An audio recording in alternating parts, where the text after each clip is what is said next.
Hi, everybody. Jamie Austin here with Real Estate of Mind. And today we are getting real about real estate. And first of all, I wanted to say thank you. It's been a while. Glad to be back after COVID. Just glad to be doing what I love doing.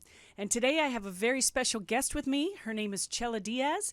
She is an author of Transformational Abundance, and she's also the CEO of the company Transcend Abundance. So I love the whole concept of money is mind over matter. So I invited Chella because not only is she a speaker, but she's written a book on it. She teaches financial health early.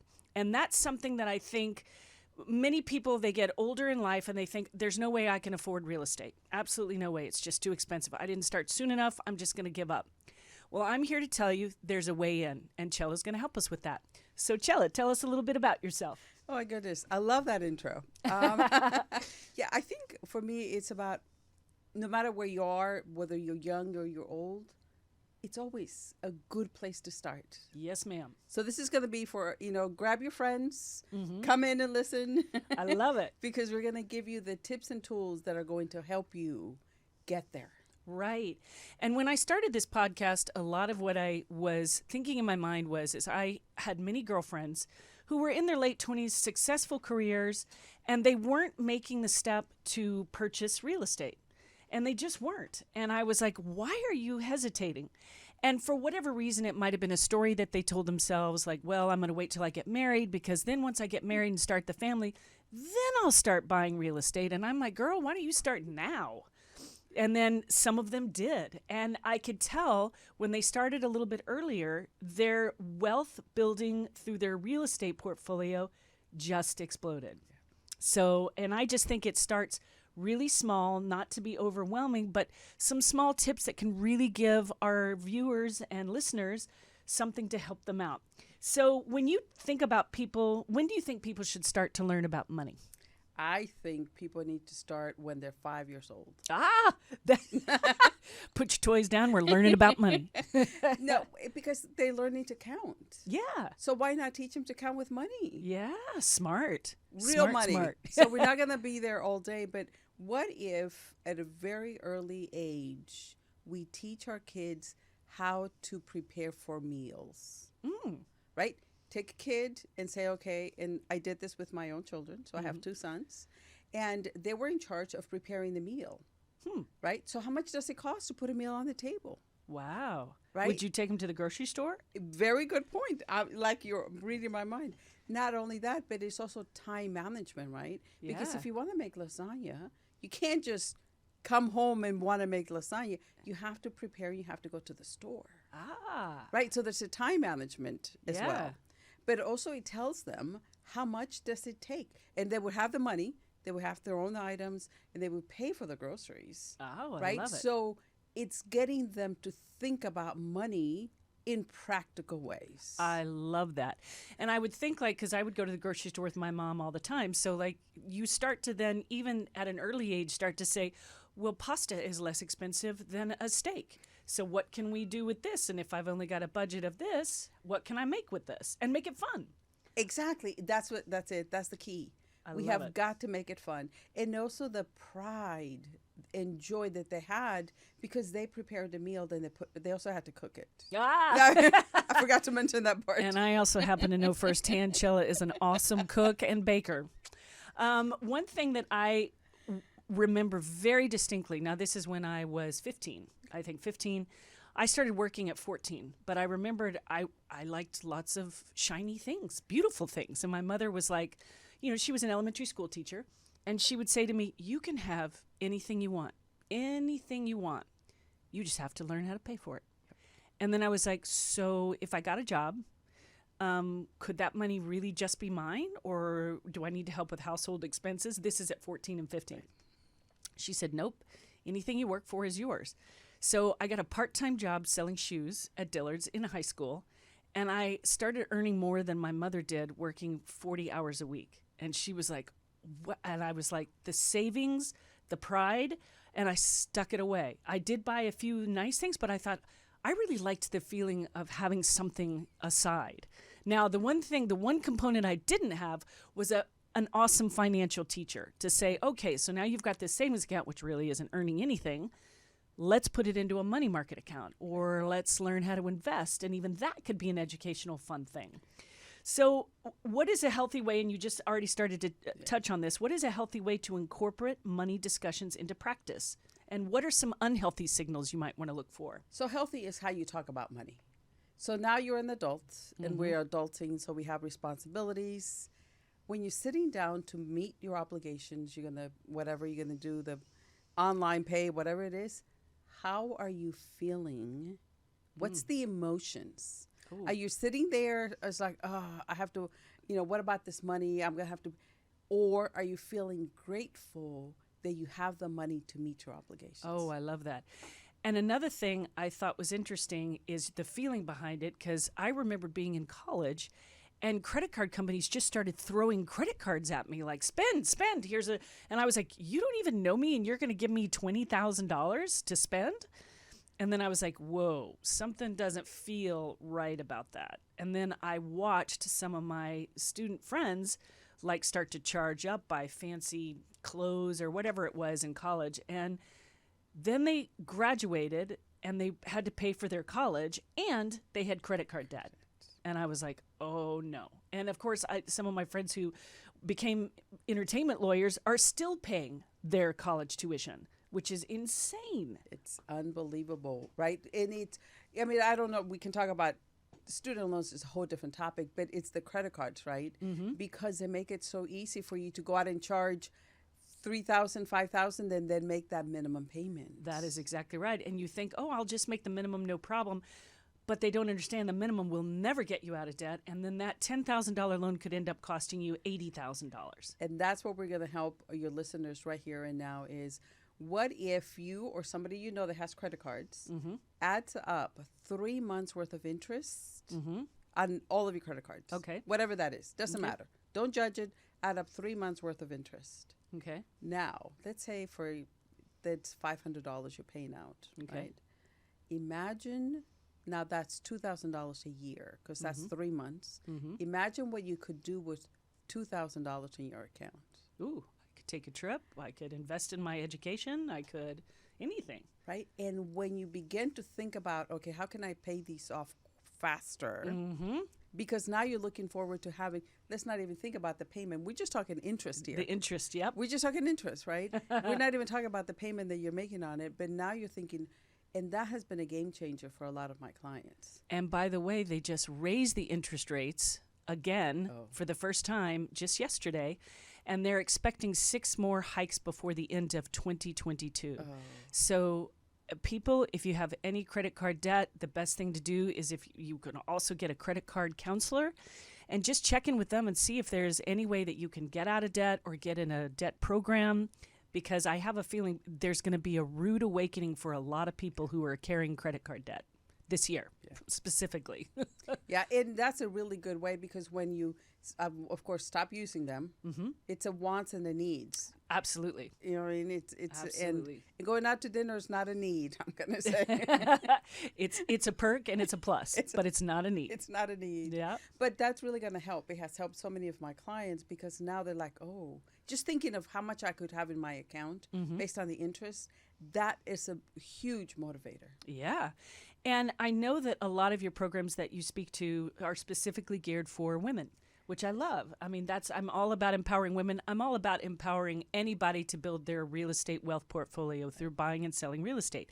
But what I love is specifically reaching out to, I think, an underserved market for financial freedom. I just do. That's why one of my first podcasts I had the Mana Financial Ladies. It was a financially women-owned business, and they're doing remarkably well.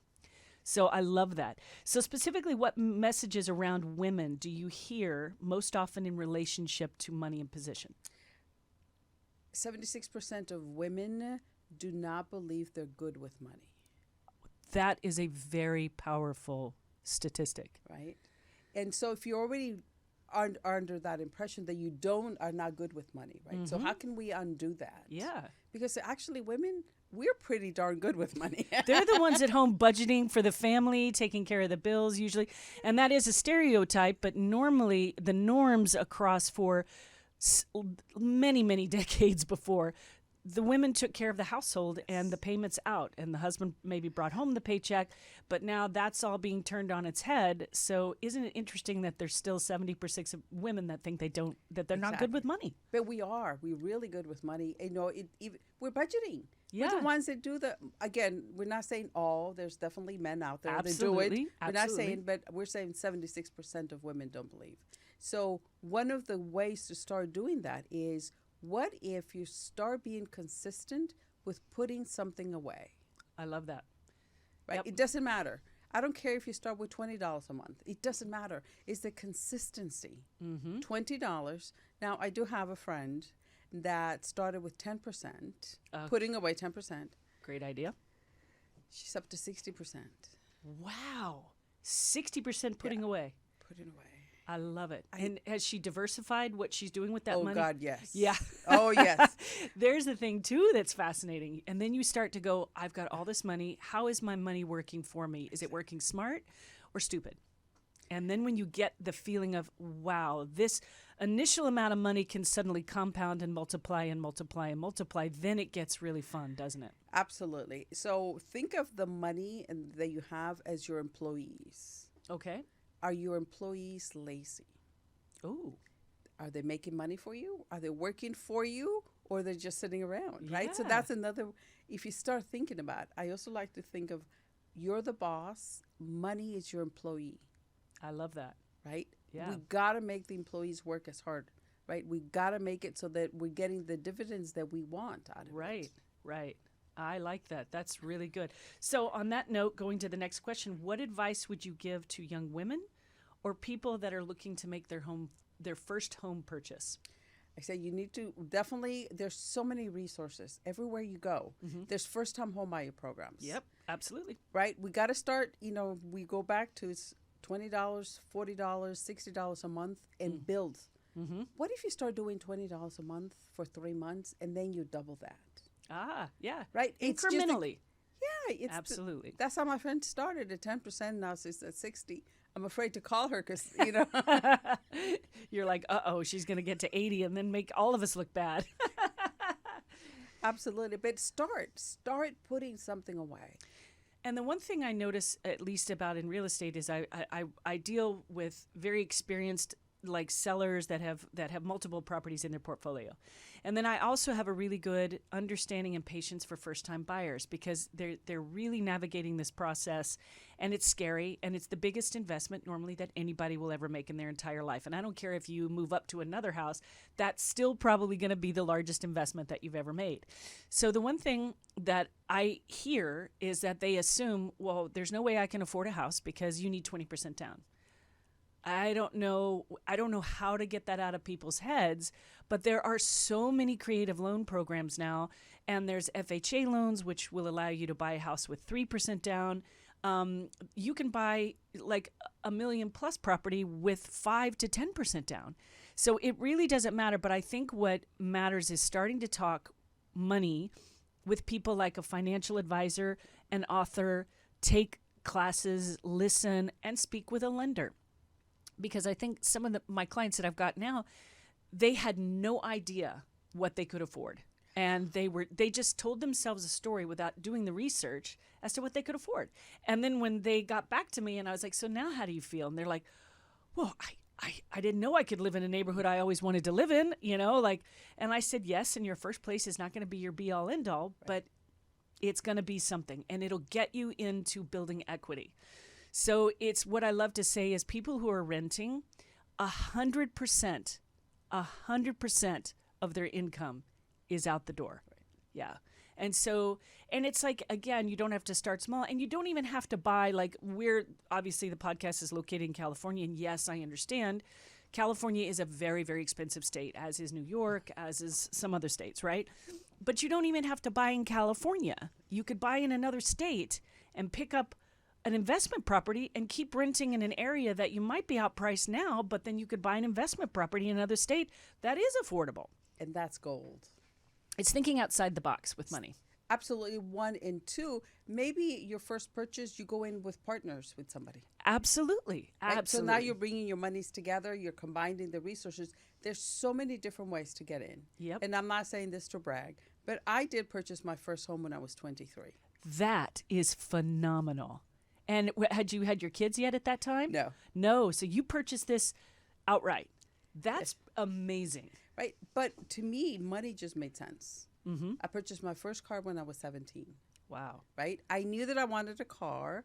You start saving, you get a car. Mm-hmm. I knew I wanted a house. You start saving, you get a house. And I know that sounds simple, but to me, it's just the process. Yeah. And it was so easy. And I think the difference with today's society is we've kind of done a misnomer with credit cards and the extension of that. So people forgot how to save, and they forgot that saving is going to keep you healthier and out of debt and able to make purchases and move forward in a way that's going to, in the long term, be really healthy for you beneficially, financially wise.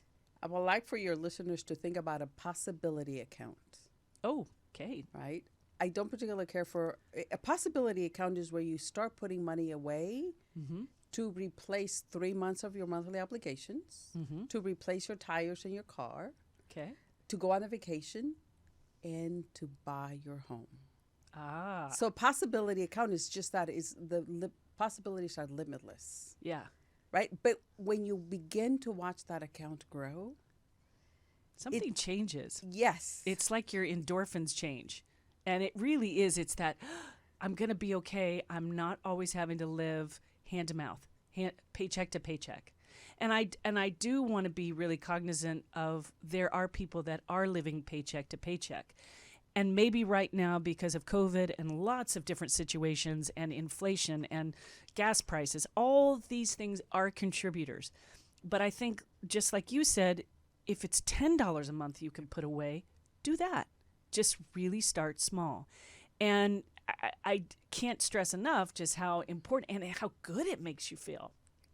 even with your $10, I used to volunteer at a thrift store. And the ladies would come in with different envelopes. They had an envelope for groceries. They had an envelope for to go shopping. But what if you start doing an envelope system? Right? Just put away your $10 so that way you don't have to go to the bank. But then eventually you want to have that go automatically into an account. This is a tip. Huge, huge tip. Have that possibility account somewhere differently than when you currently bank with. Yes. I had just read a book about that, and it was, I've got the title of the book, I'll try to remember it, but it was Pay Yourself First and pay your profits first and put it in an account that's not in the same bank to make it harder to access, like maybe they don't have branches or something. It's much harder. It makes it much more effortful to go and get the money out. Right. So you just kind of forget about it.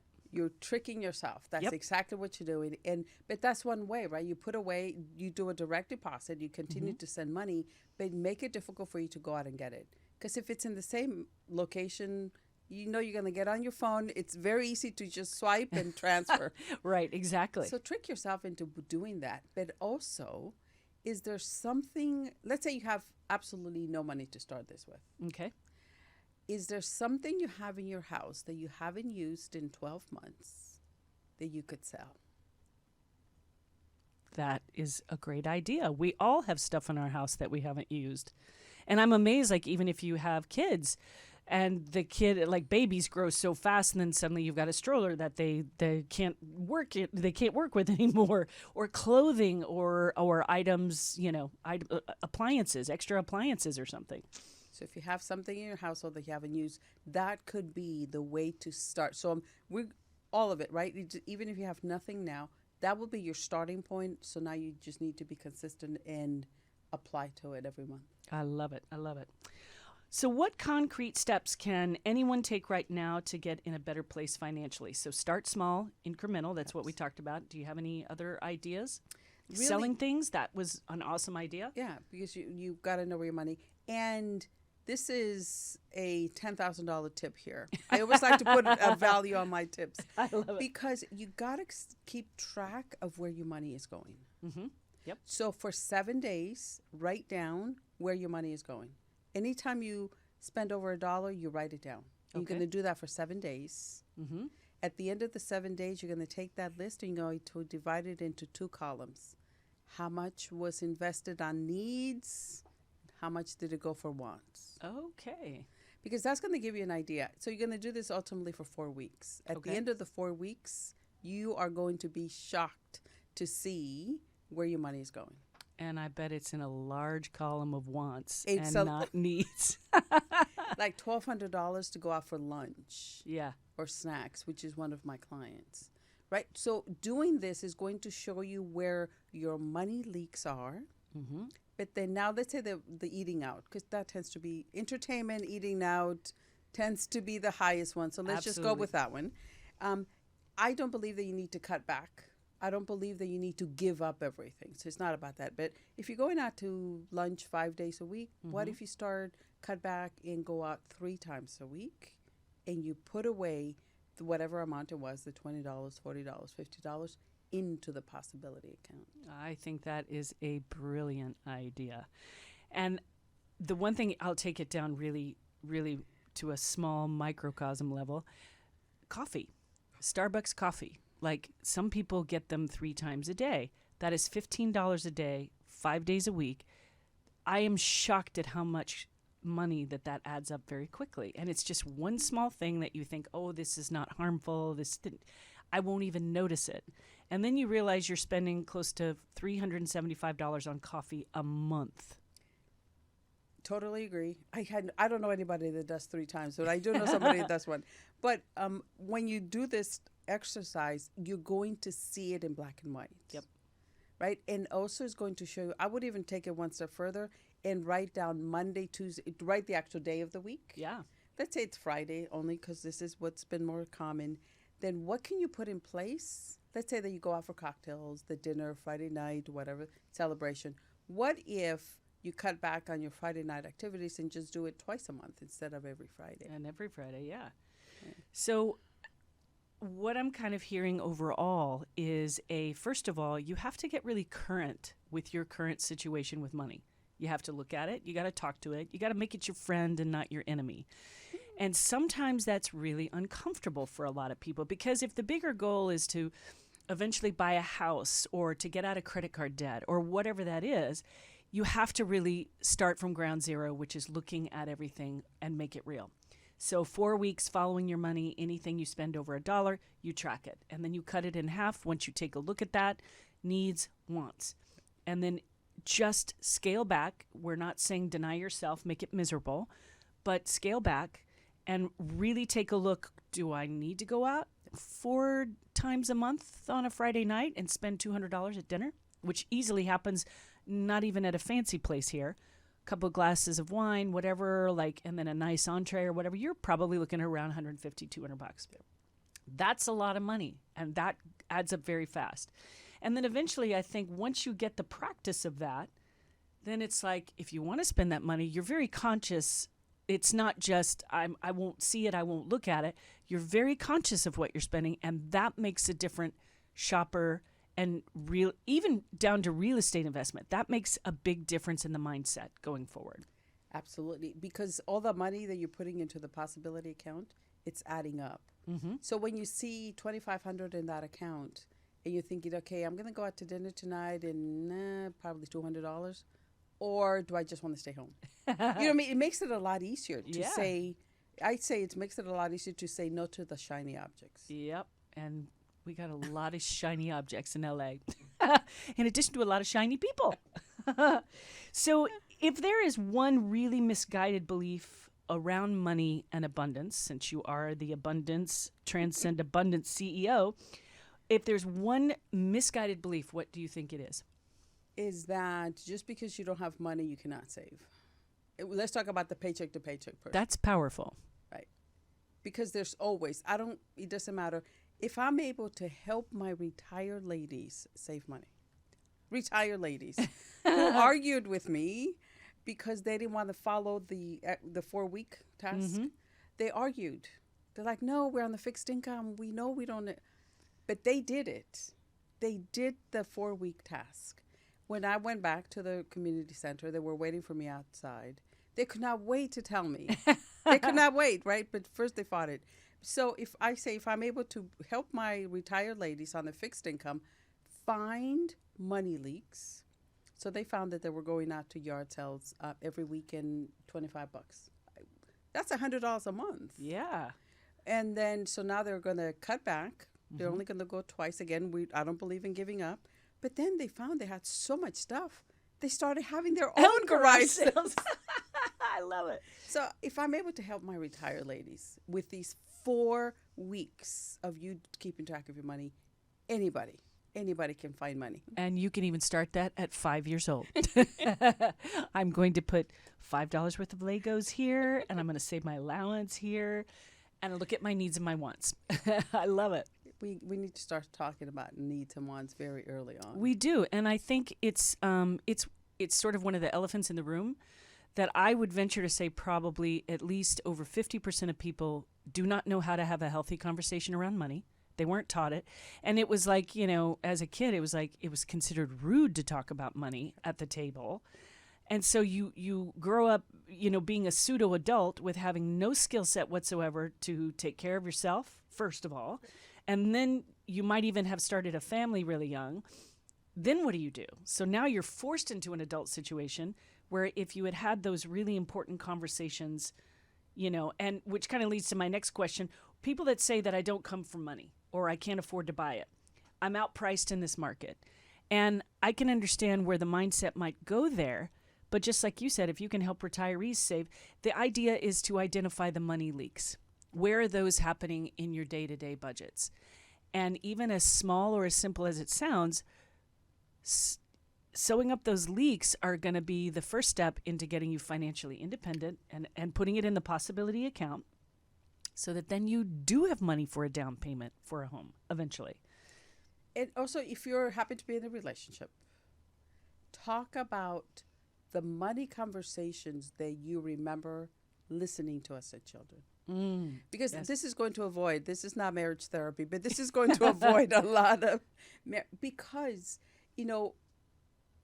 former husband, he grew up in the low income area. So for him, getting the latest of stuff or shopping for this was important to him. It wasn't so important to me because I didn't care. Yeah. But that creates disagreement, right? Because he's a spender. Let's talk about it, ladies. He's a spender. I'm a saver. Mm-hmm. But you got to understand why. So we got to go beyond that. Mm-hmm. We got to go and look as to why they do what they do so that we can help each other. Absolutely. And I will have to agree, my former husband, not my current one, get a little marriage counseling here. We didn't have the conversation about money at all. And I wasn't in debt. And then when I married the guy, I finally looked at his finances. I don't advise anybody doing that backwards. I advise everybody to look at the finances first and see if you can have a healthy discussion about money, because money was always one of our biggest hot topics. He was beyond a spender. I'm comfortable in $50,000 of credit card debt, and that made my stomach turn and get sick. And I was like, I can't, if you can't work with me on this. I got him literally on a debt program. He paid off. There was no charging during that time. He was $200 away from being debt-free out of $50,000 and went and charged $2,000 behind my back. That's when you sort of get an inkling like, this is probably not ever going to work, because if you're in a partnership, they've got to come to the table. There's got to be that conversation about money. I learned my very big lesson. I didn't have it at all. I just thought, everybody handles money like I do. And even though I'm a spender too, but I'm also a saver. So I've never been to the place where I would just go spend money if I didn't have it. Right? But we have to have those conversations. Because do. It's going to avoid, and I know this is a money, but money is huge, right? You got to know, what were they listening to? Yeah. Right? It doesn't matter. As a kid, You're right. The psychology behind it didn't start when you walked down the aisle or when you went to college. The psychology started when you were really young. So I came from work hard, make the money, then go get the things. And, some people are just not that. So it was a hard lesson, but a very good one and a very valuable one, because I also then cut ties and let go of somebody that wasn't willing to change and grow. So instead of me then having to feel bad about trying to make them feel bad, I just let it go and realized I've given every opportunity to make this work. And if the conversation with money is never going to be the same, what I realized was I'd never own a house with this person. And the more I worked, the more they spent. And I was like, okay, this is the lesson. This is the nugget. Take it away. Bless you, send you on your way. And now it's crucial. And before any other relationship I ever had, I asked about money. Bravo. Not That's even- what we need to do, right? We need to do that. But also what's really impactful about that, if there is kids, even if they're not yours, Yeah. just the nieces and nephews, friends, right? Having that healthy conversation to actually talk about money, just having, it's such a safe place to ask the question. That's the first word I was thinking of when you were saying that was safe. Safe. Yeah. Because if you feel safe about money, then you've got somebody that you can have a conversation with, decide, do I really want that shiny new toy, or would I rather have an experience going to the aquarium? And you start to give kids choices, right? And I remembered there was a friend of mine who brought her young son over. And I was like, and I'm not a parent, so I'm a fur baby parent, but I have many friends that have beautiful children, and they just know that I don't talk to them like kids, right? But I do know that kids like choices. And they feel safer being given a choice than they do just thinking they could get away with everything or thinking that they can't get away with anything. So choices is good, and especially around the conversation with money is a very, very powerful thing as a parent that you can give a kid. And this may seem like we're talking about kids, but actually it goes back to us as adults. Mm-hmm. So if you were at the grocery store and you wanted that toy, you wanted that gum, or you wanted that candy, and the adult said, we can't afford it, Mm-hmm. what did that child walk away with? I Right? I can't afford it.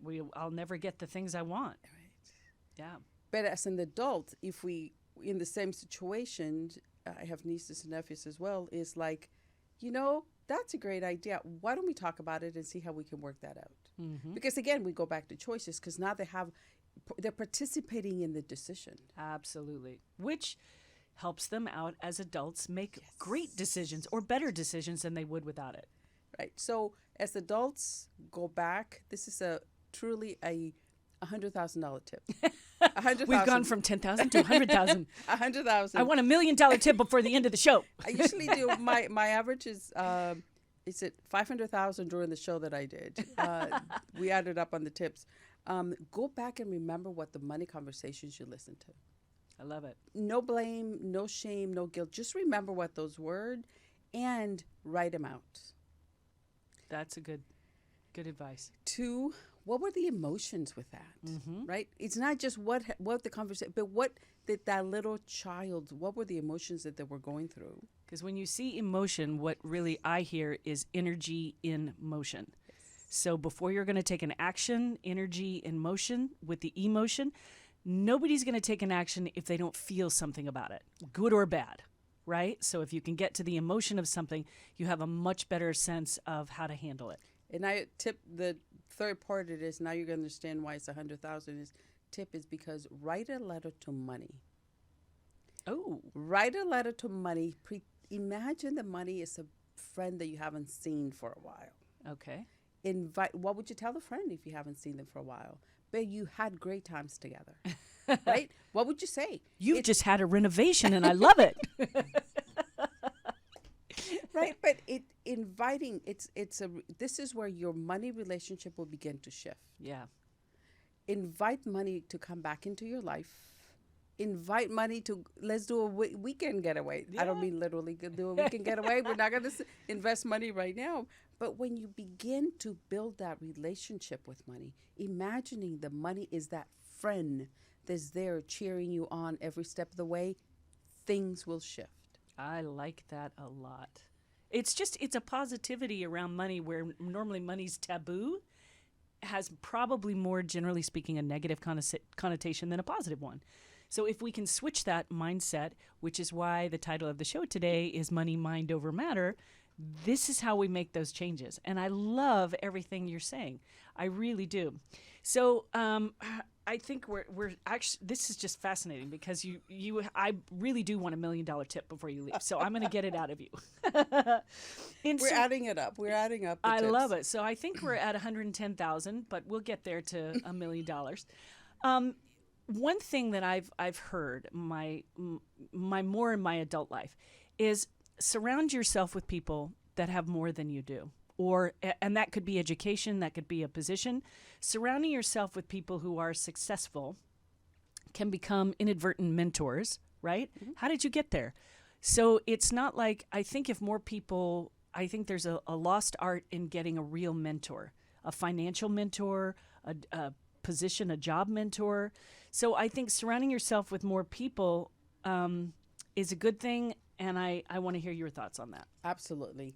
Again, we got to be careful, though, with who we're really hanging out with. Absolutely. They definitely have to be more successful than you are, mm-hmm. and they have to be willing to share. That would be a key point, because I know in my business, I know a lot of many successful real estate agents. And when they've reached sort of a pinnacle of where their careers have really taken off, they get really stingy with the knowledge. Yes. And my belief is I've done very well. I've been very grateful. I teach, and every time I teach, I learn something better, and I share the information because I think it's important. It's not about hanging on to things so tight, because then that makes you kind of stingy, kind of like, I think it'll close you off from getting even more than you could, is my philosophy. This is why I teach all the time, because I learn every time I step into the classroom. So definitely, absolutely. And then also, are they ready to teach you, right? Just because, like, give you the actual 1, 2, 3 steps. Mm-hmm. Are there people that you can go and ask a question where you feel that you're not going to be judged for that? I love that. But I agree. I believe, and this is a mistake I recently made, you cannot be the most, I used to be smarter, but no, wisest, you cannot be the most experienced person in the room. I agree 110%. I recently was like, I found a partner to help me with my LA business for the City of Angels. And I love the fact that she's bringing a different perspective than I have. And I'm like, I don't want to be this. It's no fun being the smartest person in the room. Nobody likes you if you are. You know, it's like, no, there's aspects that I want to get better at that I don't know how to do. So I am interested in capacity, talent, people. And by that, I mean, I am willing to admit what I don't know, but I am sure as heck going to find somebody that does know and knows how to do it better than I do. And that's how I think you grow and expand. Absolutely. And then have a couple of different ones. You know what I mean? Like, people build a support group of mm-hmm. different people, different industries. Yes. If you're wanting to buy a house, great. Go out and talk to 3 people. Absolutely. Right? Get their different inputs, because not one way is going to be the right way. A lender will have a different perspective than a real estate broker, a different perspective of a designer, a developer who knows how to make homes but on a budget. Like, yeah. And also it could just be something as, surrounding yourself with people, like in a completely different industry, but you know that they are the schnizzdiggy of whatever they do. And it's who they may know that can help you with this particular challenge or problem. So absolutely, I think we need to hang out, and we need to mentor. Absolutely. Right? All we need to do is be 3 steps ahead of somebody in order for us to be able to teach them. I love that. It's true. Yeah. You don't have to have 20 years of doing something. Although, oh my God, I'm almost at 20 years. I can't believe it. But yes, I think you're right. Just 3 steps ahead, and you're growing and then changing at the same time, which is wonderful. So before we wrap up, I want to know, what's the one thing that you'd advise anyone today if they wanted to become a homeowner and start to build their wealth portfolio through real estate? Knowledge and wisdom. We said it before, it doesn't matter where you work. It doesn't matter where you live. But maybe you can purchase a house in a different state. Yeah. Right? Start there. I think that's a fabulous place to be. Yeah. Maybe you don't want to live there, but other people do. Right. Right? So don't close yourself out, because your first property may be an investment property. That's right. It really might be. And that's what I try to coach my clients. Like, I have a lot of clients, bless them, they're like, well, I only want, Santa Monica. And I'm like, well, good for you. Do you want a cracker box for $900,000 that's got rusted out windows? and about 700 square feet. And they're like, well, no. And I'm like, well, that's what you're going to get for 500,000. Now, if you take half of that, maybe put it away and invest it, 250,000 could buy you even 2 properties in another state. And then why don't you rent in Santa Monica, because that's where you want to live, but your lifestyle has to kind of match your pocketbook. And I think probably one of the best things, I love what you brought to the table today, Chella. I really do. Looking at your finances 4 weeks in a row, separating them out, put down everything you spend over $1 into the wants and needs category, but check everything that you spend any money on for 4 weeks. After that, then you take a look at it on paper, not in your head, but on paper, and then look at it and see, divide it up between wants and needs and where are you at. Start with a possibility account. I love that. And put it in a place that's not easy to get to. Because when money, you can swipe it on your phone and just go, oh, I'll spend $20 here, $30 there. By the end of the week, you could easily have a money leak of $200 to $300 that you just didn't even think was possible. I love that. So can anybody come see you speak, or can they get your book? Give us your tagline. Yeah, ChellaDiaz.com is the best way to get a hold of me. I'm heavy duty on LinkedIn and Facebook, of course. Of course. But LinkedIn Live. I'm doing weekly with LinkedIn Lives, answering people's questions. Oh, that's fantastic. Yeah. Oh, that's great. Yeah. And I do, to me, it's like, being a homeowner, there's nothing better. Mm-hmm. But let go of, there has to be your first home where you live. Oh, I tell people your first home is never going to be your be all end all. Yeah. But the idea is to just get in any way you can and start to build equity. That's going to be your best friend. And then before you know it, especially this crazy market we've had now, the equity has just, it's been a crazy curve of equity, and it's not going to sustain it. But even at that, real estate tends to be a slow and steady, definitely a good investment to diversify your portfolio, whatever it is. So I love that.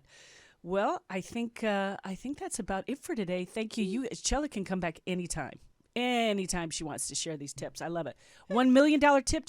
Hang on. $1 million tip. $1 million. Start now. Don't wait. That's $1 million tip. That is. Start where you are. Start today. And, you never know. You're going to get there a lot faster than you think. Absolutely. And like she said, no time like the present. It doesn't matter how old you are. Just start today. I love it. Thank you, Chella. So this is Jamie Austin. Thank you for hanging out with me for Real Estate in Mind, and we are getting real about real estate. And if you want to check out my location, I'm on Facebook at the City of Angels, and I have just expanded my business into Orange County. So you can now find me on Facebook at OC and Me, and Instagram at My City of Angels, and also OC and Me. I'd love to see you. Call me or write me with any questions, and we'll post this on Facebook. We're posting these as well as the UB and Go Network, which is our family and friends. And we'll also try to just get it out there to the world, and as many people that want to see it, keep coming back.